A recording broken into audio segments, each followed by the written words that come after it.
Assalamualaikum warahmatullahi wabarakatuh.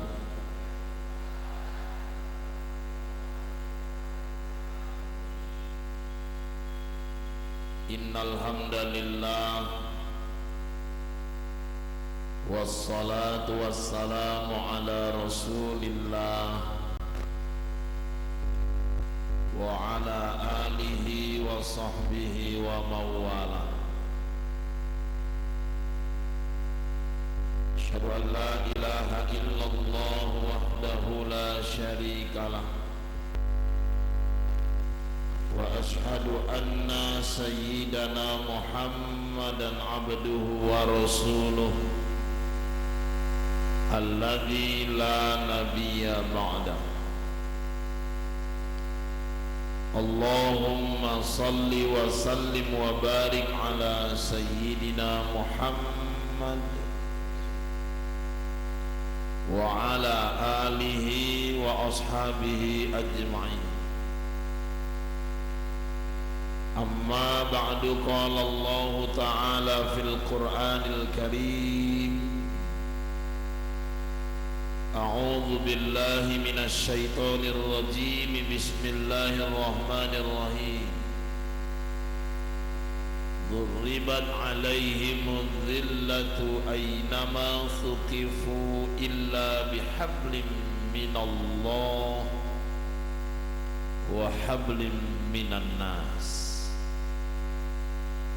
Sadaqallahul azim wa sadaqa rasuluhun nabiyul karim wa nahnu ala dhalika minasy syahidin wasyakirin walhamdulillahi rabbil alamin. Yang terhormat Bapak Said beserta seluruh keluarga dan personilnya, kemudian yang kami hormati Qori internasional kita Al-Ustaz Haji Fadlan Zainuddin yang sudah membacakan, melantunkan ayat-ayat Allah di hadapan kita bersama. Kemudian yang kami hormati Bapak Salamuddin, para ustaz, pemuka agama, tokoh masyarakat, pengurus kenaziran masjid,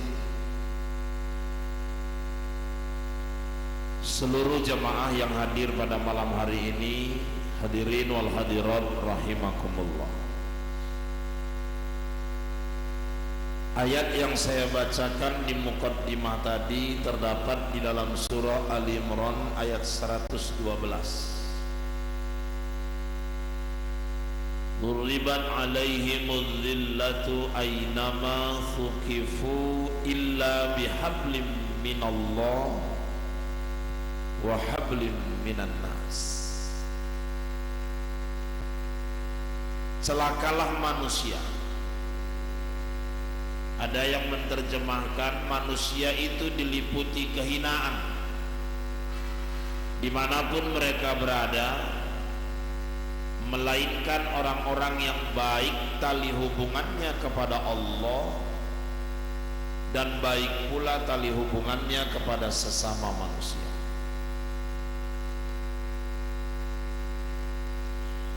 Dimanapun manusia hidup, kalau dia ingin selamat, dia harus bisa menjaga dua hubungan ini dengan sebaik-baiknya. Hablum minallah dan hablum minan nas.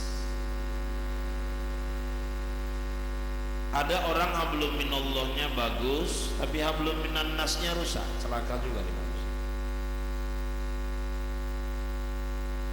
Sholatnya 5 waktu tak pernah tinggal, tahajud rajin, duha rajin, puasa Senin Kamis dia jaga.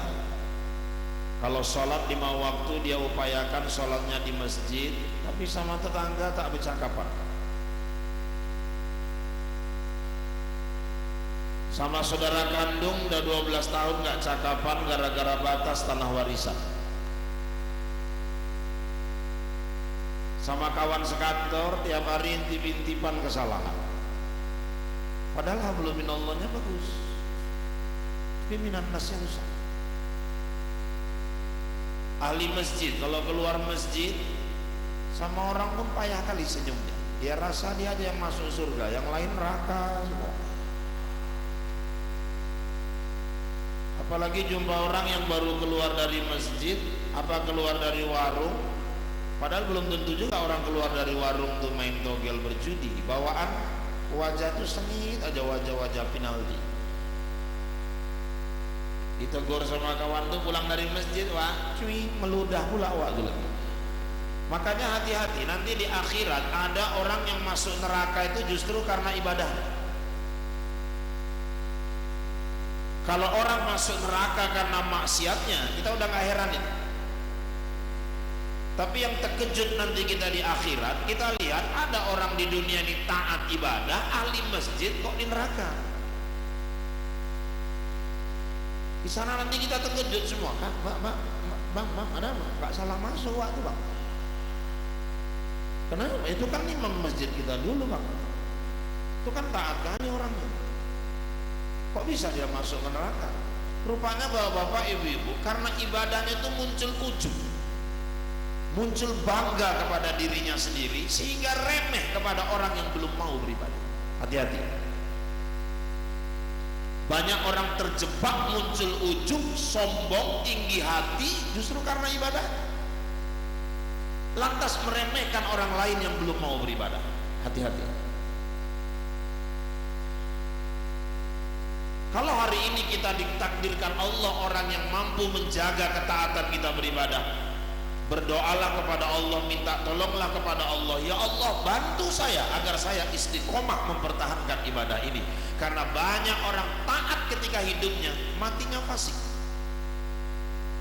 Kita finish, kita nanti belum tahu seperti apa. Di Kecamatan Salafian Kabupaten Langkat pernah ada satu kejadian, imam masjid, ketua BKM merangkap juga khatib di masjid itu, Bilal mayat juga diangkat juga ketua wirid, pokoknya pemain tunggal putra wak. Semua diborong dia, asal ada orang meninggal nasihat kematian dialah yang menyampaikan.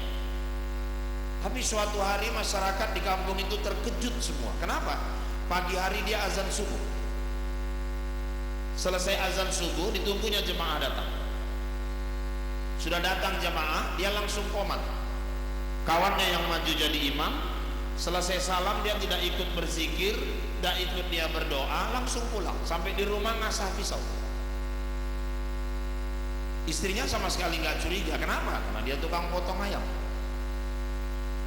Cuman yang jadi masalah berikutnya, orang bubar keluar dari masjid, dia balik ke masjid sampai jam 7 nggak pulang-pulang.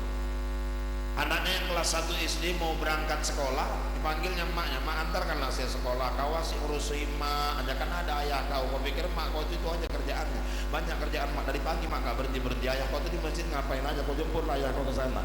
Kau pikir kerjaan mak ini memang sumur, dapur, kasur, dapur, sumur. Tapi biar kau tahu gak berhenti. Kau dihitung jalan udah sampai biji mak nih, biar kau tahu. Ibu-ibu jemaah udah kau jemput ayah kau tuh di masjid, ngapain sampai sekarang gak pulang-pulang? Anak yang kelas 1 SD ini pergi dia ke masjid, dicarinya di teras roof masjid itu tak ada, masuk ke dalam masjid nggak jumpa. Ketika dia buka kamar mandi masjid, anak yang masih kelas 1 SD di shock, terkejut karena ayahnya sudah gantung diri di masjid, di kamar mandi masjid. Imam masjid tuh nazir, Bilal mayat lagi, selalu nyampaikan nasihat kematian. Entah apalah yang dibisikkan setan menjelang ajalnya, matinya bunuh diri. Gak ada cerita, neraka itu tempat. Maka saya bilang kalau hari ini kita taat beribadah, jangan sombong dulu. Akhir hayat kita belum tahu kita seperti apa. Mungkin ada orang yang selama hidupnya kafir, setahun sebelum meninggal tiba-tiba dia taat, taubat, masuk Islam, dekat kepada Allah. Akhir hayatnya husnul khotimah. Kita kan belum tahu.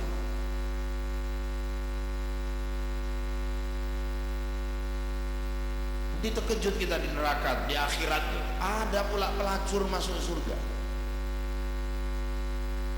Heran orang tuh didekatinya, oh mbak ada apa? Mbak kan dulu iya, mbak kan dulu iya. Mbak kan dulu kerjanya udah bang, gak usah dibahas, ini udah surga bang, abang gak usah bahas lagi masalah itu, kita udah sama-sama tahu aja, abang juga dulu langganan. Rupanya yang nanya pun pelanggan juga.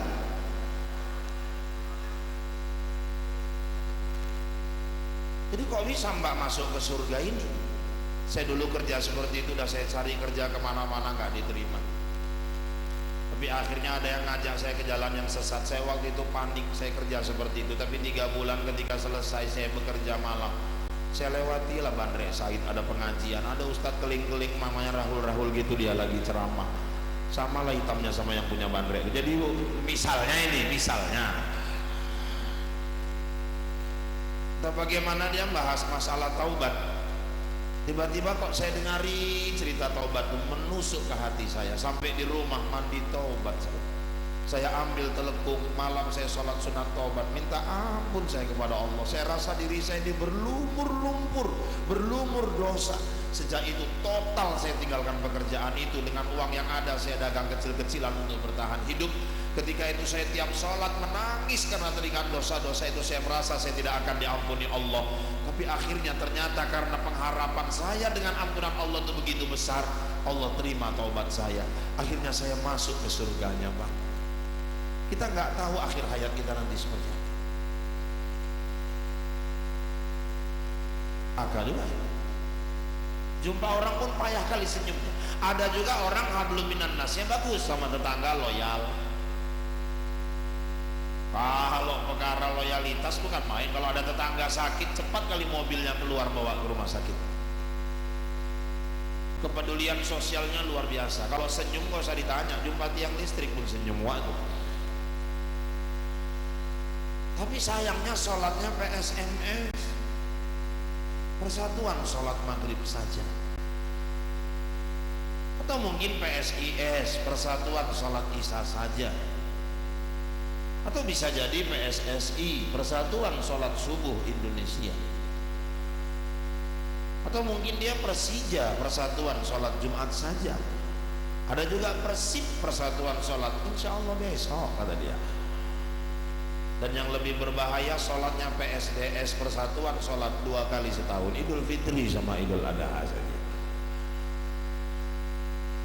Padahal bapak-bapak, ibu-ibu, hablum minan nasnya bagus, tapi minallahnya rusak. Sholat tak pernah, puasa gak mau. Tapi dia sering ngasih orang buka puasa. Kalau orang buka puasa dia sedekah, bubur diantarkannya ke masjid, tapi dia sendiri gak puasa.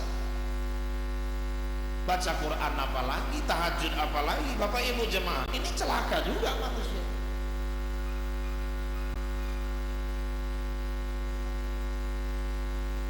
Maka saya katakan sesuai dengan ayat ini, celakalah manusia, hinalah manusia dimanapun mereka berada, kecuali yang baik hubungannya kepada Allah, baik juga hubungannya kepada sesama manusia.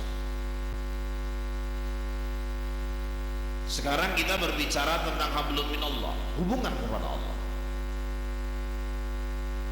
Apa yang harus kita jaga dengan hablum minallah ini Ustaz? 1, jangan pernah mensyirikkan Allah, jangan pernah mensyarikatkan Allah.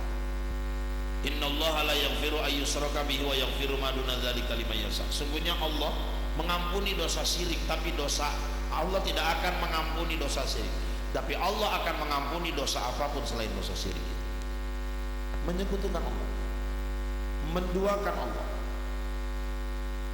Dan sebenarnya Nabi Muhammad dulu ketika beliau diutus ke Mekah, pondasi yang pertama beliau bangun di Mekah itu terhadap umat Islam, pondasi akidah, ketauhidan.